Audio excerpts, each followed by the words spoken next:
Hello friends, कैसे हैं आप? तो उम्मीद है आप सब मस्त होंगे। तो सेकंड सेमेस्टर जूलॉजी प्राणी विज्ञान बीएससी फर्स्ट ईयर जूलॉजी के जो इम्पोर्टेंट क्वेश्चन है उसको हम आज डिस्कस करेंगे। ये शॉर्ट क्वेश्चन है, आपके शॉर्ट वाले में भी हेल्प करेंगे और मैं डिटेल में समझाऊंगा। जो लॉन्ग क्वेश्चन बनेगा उसमें भी आपको बहुत ज़्यादा हेल्प मिलेगी इससे, क्योंकि जब बात होती है मेन नॉलेज की, आपको नॉलेज है तो शॉर्ट और लॉन्ग सब बन जाते हैं। ठीक, तो शॉर्ट वाले तो 100% यहाँ से बनेंगे, और जो लॉन्ग होते हैं उसमें आप शॉर्ट वाली चीज़ें जब चीज़ें याद होंगी तो उन्हीं को तो लिखोगे, उसमें भी बस थोड़ा ब्रॉड लिखना होता है। तो मैं साथ साथ समझाता चलूँगा। पहला क्वेश्चन है, in mammals carbohydrate are stored as in liver. किस रूप में स्टोर होता है? तो हम लोग बचपन से पढ़ते आ रहे हैं ग्लाइकोजन के रूप में, ग्लाइकोजन के रूप में। अब लॉन्ग में ज़्यादा से ज़्यादा स्टोरेज पे आएगा food storage in animal, comment लिखने को, या लॉन्ग क्वेश्चन आएगा।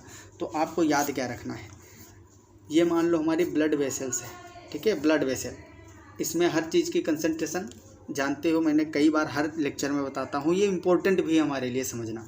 ग्लूकोज का लेवल जब हाई होगा तो कौन सा इंसुलिन जो हार्मोन होता है वो काम करेगा, इंसुलिन, ठीक है। और वो इंसुलिन हार्मोन क्या करेगा, इस लेवल को मेंटेन करने की कोशिश करेगा। इस ग्लूकोज को लीवर में, पहला तो लीवर में स्टोर कराएगा, और दूसरा एडिपोज टिश्यू। तो ये दो ऐसी, ये तो हमारा ग्लैंड हो गया, क्योंकि लीवर आपको पता है लार्जेस्ट ग्लैंड होती है बॉडी का, ये भी क्वेश्चन शॉर्ट में पूछा जाता है। और एडिपोज टिश्यू वहाँ पे ग्लूकोज को क्या करेगा, स्टोर करवाएगा इंसुलिन के माध्यम से, ठीक है। सेम इसका जो इन्वर्स प्रोसेस होता है उसमें ग्लूकेगॉन काम करता है। क्या करता है? ग्लूकेगॉन, वही जो आप स्टोर किए हो यहाँ पे ग्लाइकोजन के रूप में ग्लूकोज। अगर ब्लड में कंसंट्रेशन कम है, आप मान लो उपवास रख लिए 1-2 दिन के लिए, भोजन नहीं किए, तो ग्लूकोज लेवल डाउन होगा। तो ये जो स्टोर होता है लीवर में एडिपोज टिश्यू में, इसको जो है ग्लूकेगॉन क्या करेगा, फिर से तोड़ के ग्लूकोज में ब्लड में छोड़ देगा।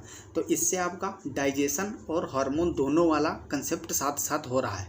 मैं यही कोशिश किया हूँ, जितने इसमें क्वेश्चन हैं पूरी बायोकेमिस्ट्री और फिजियोलॉजी, ह्यूमन फिजियोलॉजी पूरी इसी में घुमा दूंगा, जिससे कि आप, अब देखो एग्जाम नज़दीक है, तो इससे होता क्या है, जो मेन कंसेप्ट है वो जल्दी रिवाइज हो जाए। सभी जो मेन टॉपिक हैं वो एक बार ब्रेन में फिर से घूम जाएं जो आपने पढ़ा है। और एग्ज़ाम के टाइम पे लगता है पेपर से पहले कि कुछ नहीं आता है, बड़ी प्रॉब्लम होगी, कैसे क्या होगा, ऐसा कुछ नहीं। अगर आपने पढ़ा है सेकंड सेमेस्टर, वही 3-4 महीने से आप पढ़ते आ रहे हो, अगर 1-2 महीने भी पढ़े होगे टॉपिक, अगर एक बार सब पढ़े हो तो कहीं ना कहीं वो हैं आपके ब्रेन में, भूले नहीं हो। वो सब एग्ज़ाम पे जब लिखने के टाइम पे याद आएंगे, तो उनको मैं रिवाइज कराने की कोशिश करूँगा। जितने भी इसमें क्वेश्चन है सब उनका मतलब यही है, और एक क्वेश्चन में मैं काफ़ी सारी चीज़ें आपको रिलेट करके बताऊंगा, ठीक है। तो ये हार्मोन वाला भी यहीं से कंप्लीट हो गया तुम्हारा, डाइजेशन वाला भी, ठीक है। तो अगला क्वेश्चन है हमारा, the cation is essential in the final contraction of muscle contraction से क्वेश्चन बहुत आते हैं। Muscle contraction, final muscle contraction में कौन सा कैटाइन आवश्यक होता है? तो आपको पता होगा कैल्शियम आयन। कौन सा? Calcium ion, Ca2+। Calcium ion एक बाई कैटायन है, बाई वैलेंट आयन, ठीक है। इसका यूज होता है मसल के कॉन्ट्रैक्शन में, मसल को कॉन्ट्रैक्ट कराने में। ये स्टोर कहाँ होता है? स्टोर किया जाता है सार्कोप्लाज्मिक रेटिकुलम में, सार्कोप्लाज्मिक रेटिकुलम, ठीक है। सार्कोप्लाज्मिक रेटिकुलम में ये स्टोर किया जाता है। जब सार्कोप्लाज्मिक रेटिकुलम को स्टिमुलस मिलता है तब ये खुल जाता है, और वहाँ से बहुत सारे कैल्शियम आयन रिलीज होते हैं। मसल कॉन्ट्रैक्शन में किस तरह से मैकेनिज्म होती है, मैं अभी आज ही रात को वही मान के चलो, आप 8 से 10 बजे के बीच में आपको लेक्चर मिल जाएगा। उसमें मसल कॉन्ट्रैक्शन को मैं अच्छे से एक्सप्लेन कर दूंगा। 1-2 कमेंट भी आए थे कि सर समझा दीजिए, उसको समझ में नहीं आया। तो जो मसल कॉन्ट्रैक्शन में कैटायन की जो रिस्पॉन्सिबल होता है वो होता है कैल्शियम2+, स्टोर होता है सार्कोप्लाज्मिक रेटिकुलम में। जब इसको स्टिमुलस मिलेगा सार्कोप्लाज्मिक रेटिकुलम से, ये बाहर रिलीज हो जाएंगे और क्या करेंगे, मसल कॉन्ट्रैक्शन में हेल्प करेंगे, ठीक है, जिससे कि मसल कॉन्ट्रैक्ट करेगी। इसीलिए जानते नहीं हो टिटेनी वगैरह में आप कैल्शियम रिलेटेड होता है उससे, ठीक है। तो myelin sheath covers by, myelin sheath जो होता है किसकी कवरिंग होती है, किसकी कवरिंग होती है, तो माइलिन शीथ जो होता है वो नर्वस सिस्टम से रिलेटेड है। नर्व सेल जो होती है तो एक्सोन फाइबर पे होते हैं, किस पे होते हैं, एक्सोन, एक्सोन में होते हैं। एक्सोन क्या है, इस तरह से हमारा डेंड्राइट होता है, ये सेल बॉडी है कुछ न्यूरॉन की, ठीक है। इसमें ऐसे ऐसे शाखाएं निकली होती हैं जिसको हम बोलते हैं डेंड्राइट,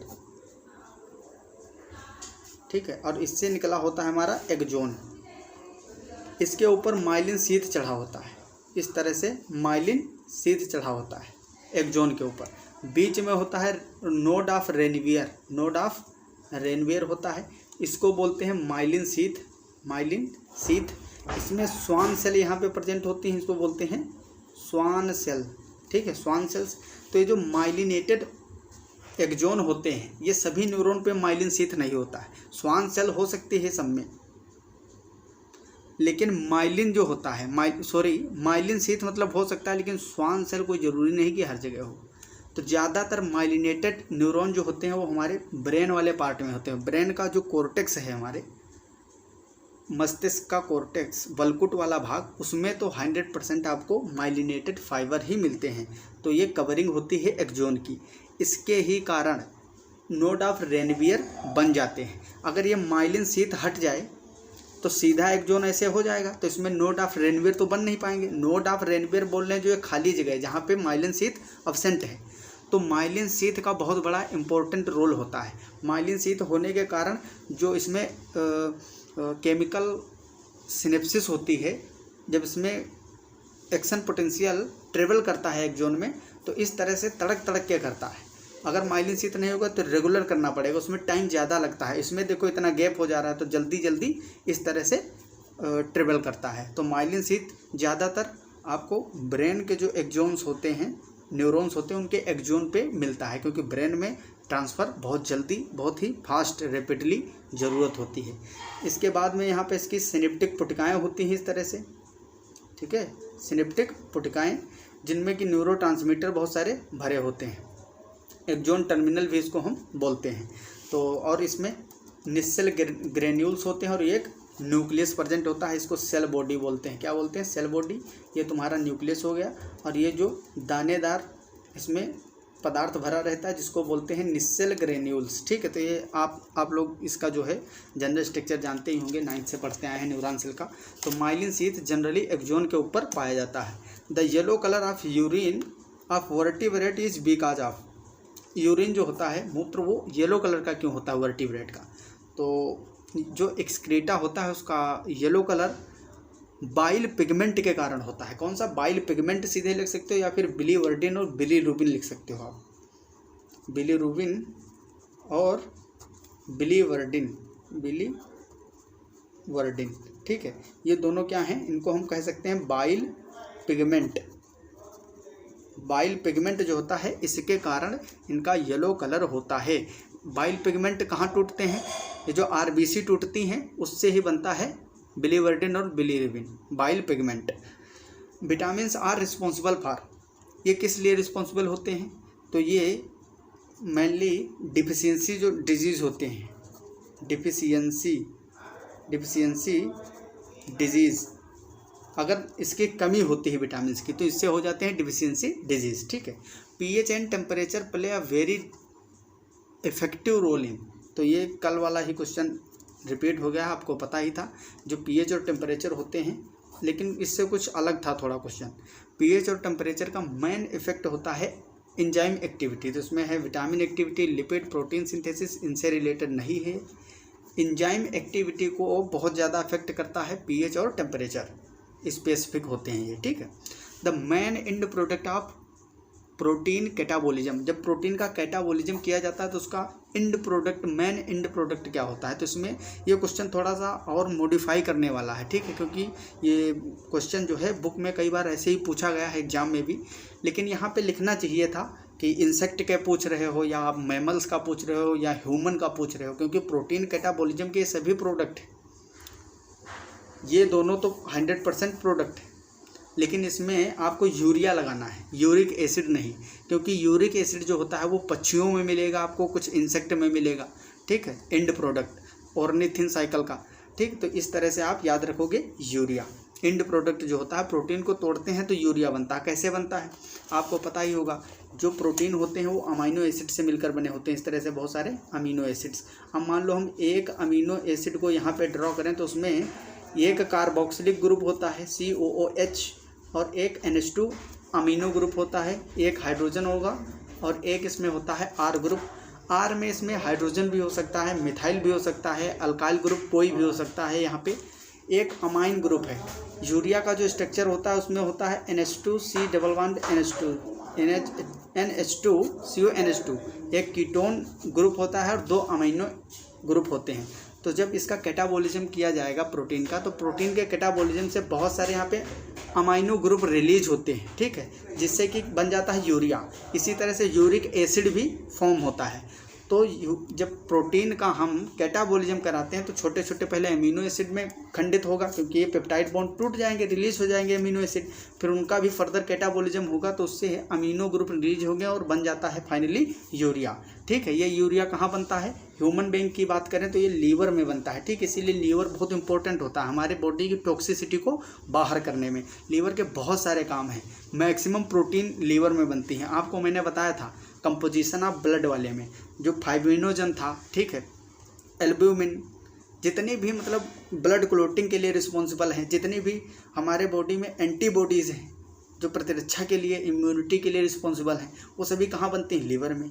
एक्सक्रेटरी प्रोडक्ट जैसे कि यूरिया, इसको भी फॉर्म किया जाता है वहाँ, जितने भी टॉक्सिक पदार्थ हैं, ठीक है, उनको भी रिलीज करवाने में हेल्प करता है। और बाइल जूस बनाता है। बाइल जूस स्टोर तो गोल ब्लैडर में होता है, पित्ताशय में, लेकिन पित्तरस बनता कहाँ है, लीवर में बनता है।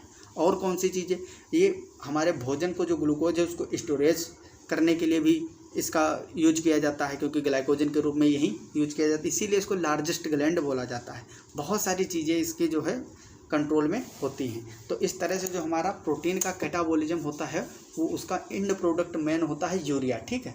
और आप देख लेना क्वेश्चन में अगर इस तरह से अगर आ रहा है कि इंसेक्ट या बर्ड्स दे रहा है या मैमल्स या फिर ह्यूमन बीइंग्स, तो उसके हिसाब से करना है आपको। जो मछलियाँ होती हैं, जलीय जीव जितने भी होते हैं, वो अमोनिया का उत्सर्जन करते हैं। क्यों? क्योंकि यूरिया को बाहर निकालने, बॉडी से बाहर निकालने के लिए वाटर की रिक्वायरमेंट कम होती है, इसीलिए मॉडिफिकेशन आया है।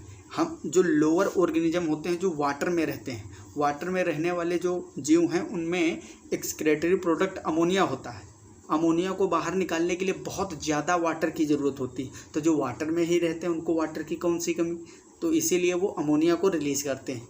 लेकिन हम लोग स्थल पे रहते हैं, लैंड पे रहते हैं, तो यहाँ पे वाटर उतना ज़्यादा तो है नहीं सफिशिएंट मात्रा में, तो इसलिए बॉडी से बाहर जो एक्सक्रेटरी प्रोडक्ट यूरिया, अमोनिया को ना निकाल के हम किसको निकालते हैं, यूरिया को, क्योंकि ओवरऑल बनता कैटाबॉलिज्म जो होता है प्रोटीन का उससे अमोनिया ही बनता है, लेकिन उस अमोनिया को लीवर यूरिया में कन्वर्ट कर देता है, जिससे कि हमारी जो वाटर की रिक्वायरमेंट है वो मेंटेन रहे, इसलिए इसको कन्वर्जन किया जाता है। ये आपका एक्सक्रेटरी प्रोडक्ट से आएगा। एक्सक्रेटरी सिस्टम जो है उत्सर्जन तंत्र, वहाँ से क्वेश्चन बहुत ज़्यादा ये बनता है, ठीक है। अब है ornithine cycles remove 2 waste products, namely कौन कौन से ऐसे 2 वेस्ट प्रोडक्ट हैं जो ऑर्निथिन साइकिल या यूरिया साइकिल भी इसको बोलते हैं, ऑर्निथिन साइकिल को। वही सेम क्वेश्चन है, बस इसमें देखना आपको क्या क्या निकलेगा। तो पहली बात तो इसमें अमोनिया तो पक्का निकलेगा, मैंने बताया आपको कि अमोनिया ही इसमें निकलते हैं, लेकिन उसको लीवर कन्वर्ट कर देता है यूरिया में। तो पहली बात तो अमोनिया यहाँ निकल रहा है, अमोनिया के साथ में यूरिया गलत हो जाएगा, क्योंकि ऑर्निथिन में 2 चीज़ें निकलती हैं, एक तो निकलता है अमोनिया, दूसरा निकलता है CO2 carbon dioxide. Carbon dioxide जो होता है इसको हम सांस के थ्रू बाहर कर देते हैं, ऑक्सीजन लेते हैं और जब बाहर करते हैं सांस को तो कार्बन डाइऑक्साइड चली जाती है। और बहुत सारी अमोनिया जो बॉडी के अंदर होती है उसको हम कार्बोनिक एसिड के रूप में, बफर के रूप में काम करता है, ठीक। बचा अमोनिया, तो अमोनिया को यूरिया में कन्वर्ट करेंगे, वो भी लीवर में। लेकिन ऑर्निथिन जो साइकिल है इसमें कौन कौन प्रोडक्ट बन रहे हैं, वास्ट प्रोडक्ट, ये पूछा गया है। तो इसमें कार्बन डाइऑक्साइड और अमोनिया, ये हमारा राइट आंसर हो जाएगा। Which of the following is not an essential fatty acid, इनमें से कौन एसेंशियल नहीं है। आर्किडोनिक एसिड आप कई बार पढ़े हो, इसमें 20 कार्बन होते हैं, ठीक है, 20 कार्बन वाला फैटी एसिड है। ये जो 20 कार्बन होते हैं इनमें कार्बोक्सिलिक एसिड का भी कार्बन इंक्लूड होता है। 19 कार्बन जो एलिफेटिक चेन है उसके होंगे और एक फंक्शनल ग्रुप जो लास्ट में सभी फैटी एसिड में प्रेजेंट होता है उसका कार्बन, तो 20 कार्बन होते हैं। पामिटिक एसिड जो होता है इसमें 16 कार्बन होते हैं विद कार्बोक्सिलिक एसिड के कार्बन के साथ। तो ये पाल्मिटिक एसिड और एरेकिडोनिक एसिड ये बहुत ही ज़्यादा पूछे जाने वाले फैटी एसिड हैं। अब आपको लग रहा होगा कि लॉन्ग क्वेश्चन इससे कैसे बनेंगे। अरे भाई, एक्सक्रेटरी प्रोडक्ट पे कैसा भी क्वेश्चन आ जाए आप इतना जान गए हो इतनी देर में कि आप उसको आराम से लिख दोगे, और जो मैंने मेन पॉइंट बताया वही आप उतने लिख दोगे, पूरे नंबर मिल जाएंगे। The building blocks of inulin is, inulin का जो मोनोमर होता है वो कौन सा होता है। इनुलिन एक पॉलीमर है, जैसे स्टार्च होता है, ग्लाइकोजन है, सेलुलोज है, सेम उसी टाइप से इनुलिन जो होता है ये भी एक पॉलीमर है। तो इसका मोनोमर क्या होता है, किससे मिलकर बना होता है, बीटा डी फ्रक्टोज का होमोपोलीमर है। होमोपोलीमर मीन्स ये ओनली बीटा डी फ्रक्टोज की यूनिट से मिलकर बना होगा, ठीक है। हेट्रोपोलीमर कौन सा होता है, जैसे कि सुक्रोज, सुक्रोज एक डाइसेकेराइड है जो कि हेट्रो में आता है, क्योंकि उसमें एक फ्रक्टोज यूनिट होगी, फिर एक ग्लूकोज, फिर fructose, then glucose, then fructose, इस तरह से अल्टरनेट जुड़े होंगे। लेकिन इनुलिन क्या है, बीटा डी फ्रक्टोज का होमोपोलीमर होता है, मतलब इसमें रिपीटिंग यूनिट्स जो हैं मोनोसेकेराइड की मोनोमर वो बीटा डी फ्रक्टोज ही होता है ओनली। इसमें देखो अल्फा डी ग्लूकोज है, ये तो स्टार्च बनाएगा, बीटा डी ग्लूकोज ये सेलुलोज बनाएगा, और अल्फा डी ग्लूकोज से ग्लाइकोजन भी बनता है, स्टार्च भी बनता है। स्टार्च में 2 पार्ट होते हैं, 2 पार्ट से बना होता है, अमाइलोज अमाइलोपेक्टिन, मैंने कल वाली क्लास में आपको डिटेल में समझाया था। N acetyl D glucosamine, N acetyl glucosamine क्या होता है, ये जो बाह्य कंकाल होता है इंसेक्ट का, जितने भी कीड़े मकोड़े हैं, आर्थ्रोपोड्स जो हैं इंसेक्ट्स हैं, जितने भी इंसेक्ट हैं उनके बाह्य कंकाल में पाया जाता है। आज की डेट में जितने भी पृथ्वी पे मतलब जीव हैं, ऑर्गेनिज्म, एनिमल नहीं, प्लांट और एनिमल सबको अगर इंक्लूड कर लिया जाए, ऑर्गेनिज्म जितने भी हैं जीव, उनमें से 70% एनिमल हैं, 70%, और 30% क्या हैं, प्लांट्स हैं, फंजाई हैं, उसमें सब आ जाते हैं। उन 70% में भी जो एनिमल हैं, जिसमें गाय भैंस कुत्ता भेड़ बकरी कीड़े मकोड़े सब आ जाते हैं 70% में, उन 70% में सिर्फ 70% इंसेक्ट होते हैं। मतलब अगर जनरली ऐसे ही बात किया जाए पृथ्वी पे पेड़ पौधे और सभी जंतुओं को मिला के, तो प्रत्येक 10 जीवों में, प्रत्येक 10 ऑर्गेनिज्म में 7 कीड़े हैं, 7 इंसेक्ट हैं। तो इनकी संख्या इतनी ज़्यादा क्यों है, क्योंकि इनका जो बाह्य कंकाल होता है वो बहुत ही हार्डेस्ट पदार्थ का बना होता है, उसको बोलते हैं हम काइटिन। इनका एक्सोस्केलेटन बाह्य कंकाल किससे बना होता है, काइटिन का, और काइटिन किसका पॉलीमर है, एन एसिटिल ग्लूकोसेमाइन, वही ये ऑप्शन जो 4 वाला है, ठीक। हालांकि इस ऑप्शन में इस क्वेश्चन में तो सेकंड वाला ही सही है, लेकिन एन एसिटिल ग्लूकोसेमाइन पे काफ़ी क्वेश्चन बनते हमने देखा है, इसीलिए मैंने इसको थोड़ा डिटेल में बता दिया। तो बाह्य कंकाल जो होता है इंसेक्ट का, कीड़ों का, एक्सोस्केलेटन, वो एन एसिटिल ग्लूकोसेमाइन का बना होता है, ठीक है।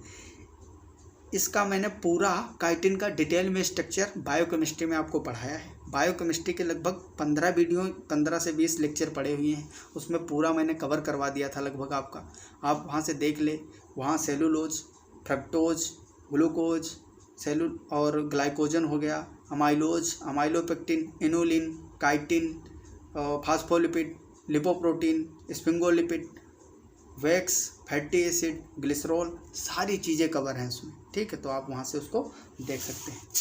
अगला क्वेश्चन है हमारा इसमें, which of the following is a part of FAD। FAD क्या है, इसका पूरा नाम होता है flavin adenine dinucleotide, flavin adenine dinucleotide, ठीक है। तो ये एक प्रकार का को एंजाइम है, क्या है, को एंजाइम है।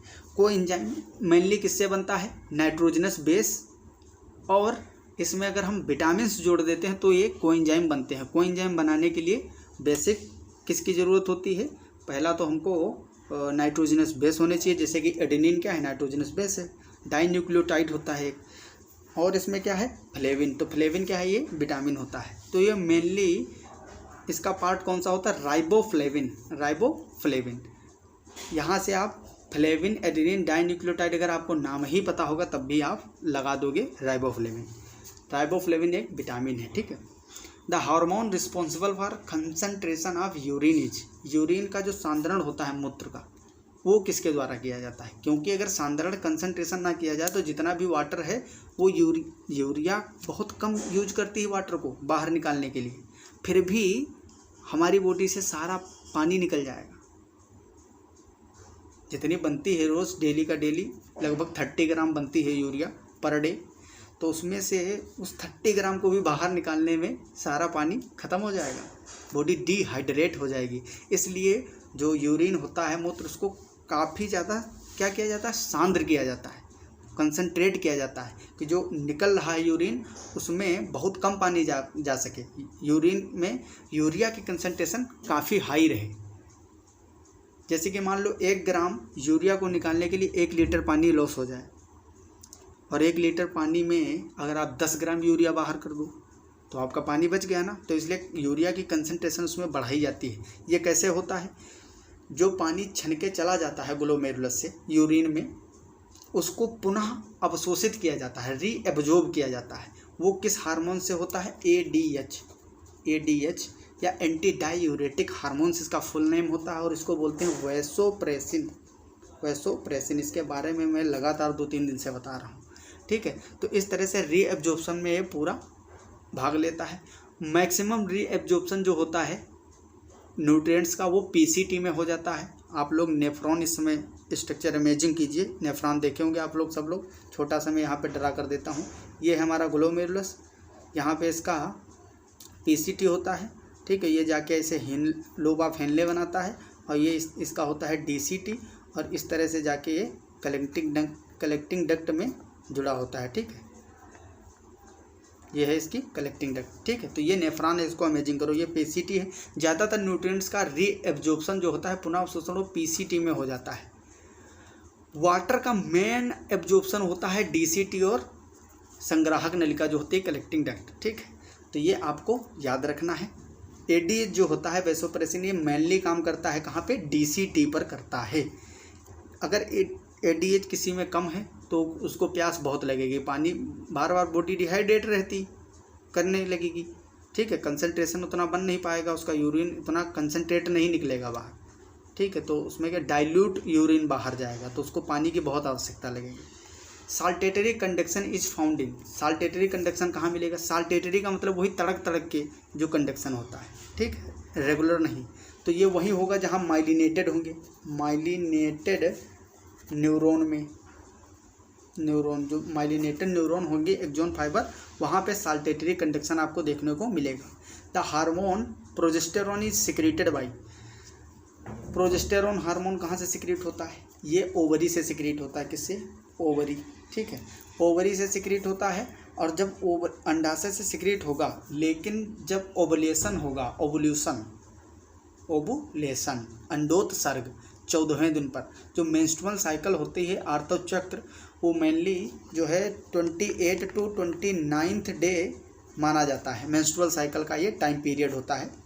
इसका जो मिड डे होता है 14th डे पे ओवुलेशन होता है, अंडोत्सर्ग होता है, जब एक ओवम रिलीज होता है ओवरी से, सिर्फ एक, ठीक है, पर मंथ एक ही ओवम रिलीज होता है। इसकी तुलना में अगर स्पर्म की बात की जाए तो वो 10 लाख से ऊपर उनकी संख्या होती है एक बार में, एक बार अगर इंसेमिनेशन किया जाता है। और उसको तुम कई बार, मतलब उसकी तो कैपेसिटी ही नहीं है कोई, लेकिन ये महीने में एक ही बार मेंस्ट्रुअल साइकिल का जो मिड होगा उसमें ही एक ओवम निकलता है। ओवम निकल जाने के बाद में जो उसकी बाहर की परतें होती हैं वो सब मिलकर कार्पस ल्यूटियम बना देती हैं। ओवुलेशन के बाद में अगर फर्टिलाइजेशन हो जाता है तो जो कार्पस ल्यूटियम है वो डीजेनरेट हो जाएगी। क्या हो जाएगी? डीजेनरेट। अगर नहीं होता है तो वो बनी रहेगी। सॉरी, अगर फर्टिलाइजेशन नहीं होगा तो कार्पस ल्यूटियम डीजनरेट कर जाएगी। अगर फर्टिलाइजेशन या निषेचन हो गया तो कार्पस ल्यूटियम बना रहेगा, जिसको हिंदी में पीत पिंड बोलते हैं, और वो प्रोजेस्टेरॉन का सिक्रेशन करवाता रहेगा। तो ऑप्शन में ओवरी या कार्पस ल्यूटियम कहीं भी आपको मिल जाए, या अपने मन से भी आप लिख सकते हो अगर ऑप्शन वाला क्वेश्चन नहीं है तो। Aerobic respiration is completed in, aerobic वायवीय श्वसन कंप्लीटली कहाँ होता है? तो वायवीय जो एरोबिक होता है वो कहाँ होता है? माइटोकॉन्ड्रिया में। बात करें हम एन एरोबिक की, तो उसका जो एन एरोबिक रेस्पिरेशन का मेन मेथड होता है ग्लाइकोलाइसिस, जो कि साइटोप्लाज्म में होता है। ग्लाइकोलाइसिस होता है और जो लैक्टिक एसिड का फॉर्मेशन, ईस्ट वगैरह में एथेनॉल का फॉर्मेशन, साथ में कार्बन डाइऑक्साइड भी रिलीज होती है। तो ये सब एन एरोबिक होते हैं विदाउट ऑक्सीजन के, ठीक है। और जब ऑक्सीजन के प्रेजेंस में जो रेस्पिरेशन होता है उसको एरोबिक बोलते हैं, ऑक्सी बोलते हैं, वो माइटोकॉन्ड्रिया में कंप्लीट होता है। अगला क्वेश्चन है the presence of urea in the blood is called, अगर ब्लड में आपके यूरिया प्रेजेंट है, ब्लड में बहुत ज़्यादा हाई प्रेशर, तो उसको हम डायूरिया बोलते हैं। क्या बोलते हैं? डायूरिया।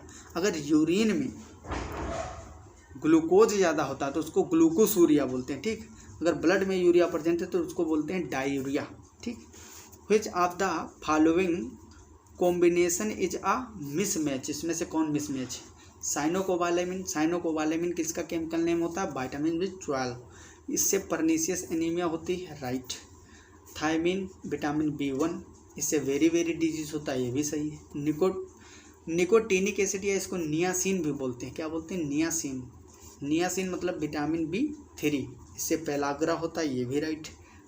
अल्फा टोकोफेरोल नाइट ब्लाइंडनेस, ये गलत हो गया। नाइट ब्लाइंडनेस किससे होता है? ये होता है एक्सोप्थेल्मिक, आप पढ़े होंगे, विटामिन ए से होता है। किससे? विटामिन ए से, नाइट ब्लाइंडनेस। टोकोफेरोल जो है वो विटामिन ई का नेम होता है। विटामिन ई आप लोग एवियन कैप्सूल के नाम से पढ़े होंगे, उसमें भी विटामिन ई ही आता है। तो ये टोकोफेरोल जो है विटामिन ए का नेम होता है। इससे, इसकी कमी से बाकी दूसरे डिजीज़ होते हैं, नाइट ब्लाइंडनेस विटामिन ए से होता है। तो ये मिसमैच था। Thyroxine is a derivative of, thyroxine hormone जो होता है काफ़ी इंपॉर्टेंट है। मैंने आपसे बताया था हार्मोन वाले में दो ग्लैंड बहुत इंपॉर्टेंट है, एक तो थायराइड ग्लैंड और दूसरा जो पिट्यूटरी ग्लैंड। पिट्यूटरी तो बहुत ही ज़्यादा इंपॉर्टेंट है, पूरा बॉडी का जो कंट्रोल है वो उसी के हाथ में होता है। तो थायरोक्सिन किसका डेरिवेटिव होता है? टायरोसिन अमीनो एसिड का। टायरोसिन क्या है? एक अमीनो एसिड है जिसका डेरिवेटिव होता है थायरोक्सिन। अगर टायरोसिन अमीनो एसिड में हम आयोडीन जोड़ देते हैं तो बन जाता है थायरोक्सिन। और भी मतलब कुछ एक दो चीज़ें मिथाइल वगैरह लगता है, अलग अलग पोजीशन पे एक रिंग होती है। टायरोसिन एरोमेटिक होता है, ये भी आपको पता होगा। पूछा भी जाता है कौन से एरोमेटिक होते हैं अमीनो एसिड, कौन से न्यूट्रल हैं, कौन से एसिडिक होते हैं, कौन से बेसिक होते हैं। Which of the following is not a glucogenic enzyme, इनमें से कौन सा ग्लूकोनियोजेनिक। ग्लूकोनियोजेनिक मतलब ग्लूकोनियोजेनेसिस में कौन पार्टिसिपेट नहीं कर रहा है? तो पायरुवेट डिहाइड्रोजिनेज और carboxylase, pyruvate kinase, phosphoenol pyruvate, carboxy kinase, ये तीनों पार्टिसिपेट करते हैं। लेकिन जो फ्रक्टोज 1,6 डाइफॉस्फेटेज है, ये तो आप पढ़े होंगे, फ्रक्टोज 1,6 काइनेज भी बोलते हैं इसको। तो ये कहाँ पाया जाता है? ये तो ज़्यादातर ग्लाइकोलिसिस में आप देखते हो।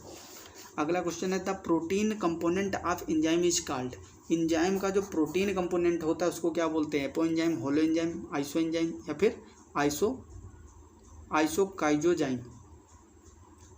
तो आपको मैंने सारी चीज़ें बहुत डिटेल में पढ़ाई है। इसको एपो एंजाइम बोलते हैं। एपो एंजाइम क्या होता है, होलो एंजाइम क्या है, आइसो एंजाइम क्या है, किस तरह से कोएंजाइम होते हैं, कोफैक्टर क्या होता है, ये सब चीज़ें मैंने डिटेल में करवा रखी। एंजाइम वाले पार्ट में आप पा जाओगे, ठीक है।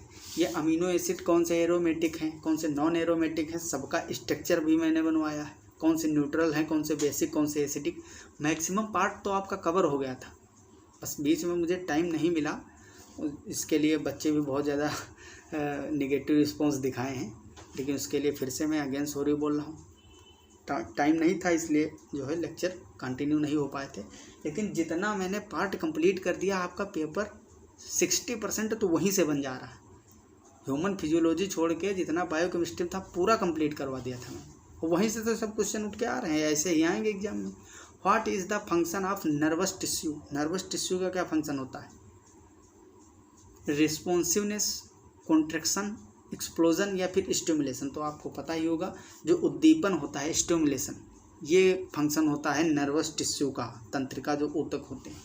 Oxidative phosphorylation in eukaryotes take place in, oxidative phosphorylation, ऑक्सीकरणीय फास्फोरिलीकरण हिंदी में बोलते हैं इसको, यूकैरियोट के अंदर कहाँ पे होता है? न्यूक्लियस में, माइटोकॉन्ड्रिया, साइटोसोल। देखो ऑक्सीडेटिव लग गया ना, फास्फोराइलेशन ये माइटोकॉन्ड्रिया में ही होता है, पूरा डिटेल में मैंने बताया हुआ है, ये भी आप देख सकते हो वहीं जाके अगर नहीं देखे। Number of acetyl coenzyme A molecules after complete beta oxidation of palmitic acid, कितने मिलेंगे? अगर पाल्मिटिक एसिड का कंप्लीट बीटा ऑक्सीडेशन कराया जाए तो लास्ट में हमको कितने कोएंजाइम मिलेंगे? तो इसमें टोटल 8 कोएंजाइम मिलते हैं। और एक एसिटिल कोएंजाइम ए से कितने एटीपी प्रोड्यूस होते हैं ये आप कमेंट बॉक्स में बताएंगे। क्रेब्स साइकिल मैंने पढ़ा है ना, क्रेब्स साइकिल की स्टार्टिंग किससे होती है? एसिटिल कोएंजाइम ए से।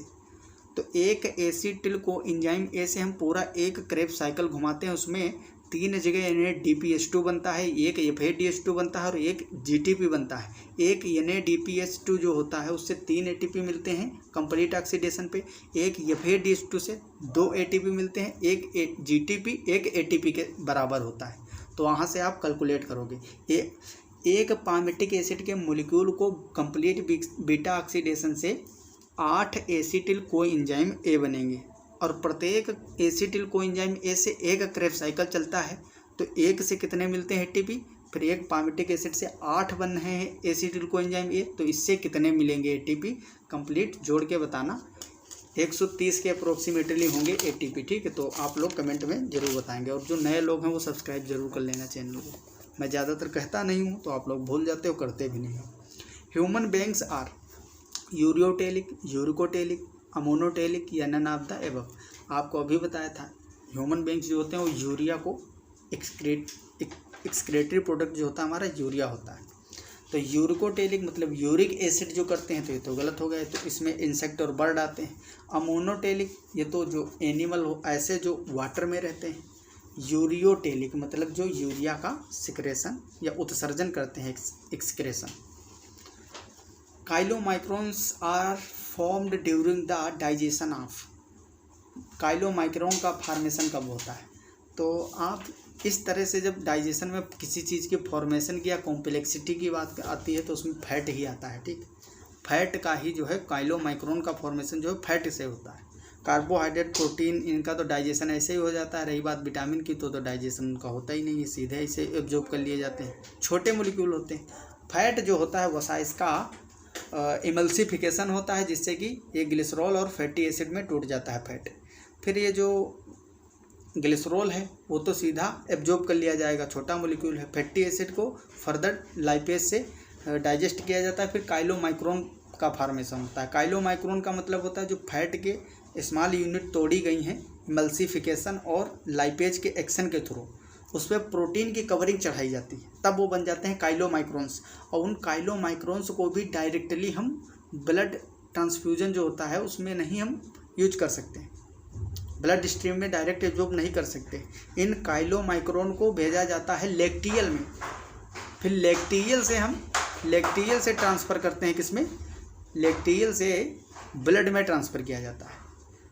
अगला क्वेश्चन है mitral valve is, mitral valve ये सर्कुलेशन से है, हमारे हार्ट से रिलेटेड है। मिट्रल वाल्व इसको बाइकस्पिड वाल्व भी बोलते हैं। आपको पता है हार्ट में कई सारी वाल्व पाई जाती हैं जो कि बैक फ्लो को रोकती हैं। जैसे कि दरवाज़ा काम करता है, उसको अंदर की ओर खोल सकते हो लेकिन बाहर की ओर खोलोगे तो बंद हो जाएगा, वो खुलेगा नहीं। इसी तरह से ये वाल्व भी होती है, अंदर की ओर खुलेंगे, बाहर की ओर बैक फ्लो को रोकती हैं, ठीक। तो ये अलिंद और निलय जो होता है हमारा एट्रियम और वेंट्रिकल के बीच में प्रेजेंट होती हैं। ट्राइकस्पिड वाल्व, बाइकस्पिड वाल्व और semi lunar valve. Semi lunar valve जो होती है वो निलय और जो एओर्टा होता है उसके बीच में होती है। पल्मोनरी वाल्व, बहुत सारी वाल्व है। मिट्रल वाल्व जो होती है वो डाइकस्पिड होती है। कैसी होती है? डाइकस्पिड। किस किस के बीच में पाई जाती है ये सारी चीज़ें आपको पता होनी चाहिए। During oxidative phosphorylation in mitochondria synthesis of ATP occurs due to, जो ऑक्सीडेटिव फास्फोराइलेशन होता है माइटोकॉन्ड्रिया में उसमें एटीपी बनती है, तो क्यों, उसका कारण क्या है? ऑक्सीडेशन ऑफ रिड्यूस NAD और FAD, F0 of ATPase, F1 of ATPase या इलेक्ट्रोकेमिकल प्रोटोन ग्रेडियंट। इसमें जो इलेक्ट्रोकेमिकल प्रोटोन ग्रेडियंट होता है काफ़ी महत्वपूर्ण भूमिका निभाता है। जब दो प्रोटोन अधातरी की ओर ट्रांसफ़र किए जाते हैं तब F1 और F0 जो पार्टिकल हैं इन्हीं के बीच से होते हुए जाते हैं। F1 हेड जो होता है उसमें ATPase एंजाइम होता है, वो एक्टिव हो जाता है। लेकिन इन सब का कारण क्या है? वैसे तो ये दोनों सही लग रहे होंगे आपको, लेकिन मेन कारण क्या है? जब तक प्रोटोन का ग्रेडियंट नहीं होगा, प्रोटोन का ट्रांसफ़र नहीं होगा, तो इनके रहने और ना रहने से कोई फ़र्क नहीं पड़ेगा। तो मेन इसमें है option D, electrochemical proton gradient. ठीक है, ये प्रोटोन प्रवणता जब तक बनी रहेगी तब तक ये इसका फ्लो होता रहेगा प्रोटॉन्स का, और ATP सिंथेसिस चालू रहेगी। Salivary amylase digest starch in salivary amylase. देखो कितना आसान क्वेश्चन। सलाइवरी अमाइलेज पूछ लिया, मतलब सलाइवा कहाँ होगा? माउथ में, तो माउथ में ही डाइजेशन करेगा ये स्टार्च का। Which of the following is absorbed in the proximal intestine. Proximal intestine में किसका एब्जॉर्प्शन होता है? तो विटामिन B12 जो होता है, जिसका नेम होता है केमिकल नेम साइनोकोबालेमिन, इसका एब्जॉर्प्शन प्रोक्सिमल पार्ट जो है इंटेस्टाइन का वहाँ पे होता है। तो आई होप आपको सारी चीज़ें समझ में अच्छे से आ गई होंगी। अगली क्लास में हम लोग जूलॉजी की क्लास में, एक तो बाइल जूस पे कमेंट आता है लिखने को कभी कभी, तो बाइल जूस का संगठन जो होता है, क्या क्या होता है, कैसे क्या होता है, इसके बारे में। और दूसरा मसल कॉन्ट्रैक्शन पे कोशिश करेंगे कि आपको समझा दिया जाए मसल कॉन्ट्रैक्शन किस तरह से होता है, उसका मैकेनिज्म। तो अच्छे से पढ़ाई करो, फोकस बनाए रखो। मिलते हैं अगली क्लास में, तब तक के लिए okay bye, all the very best. जय हिंद, जय भारत।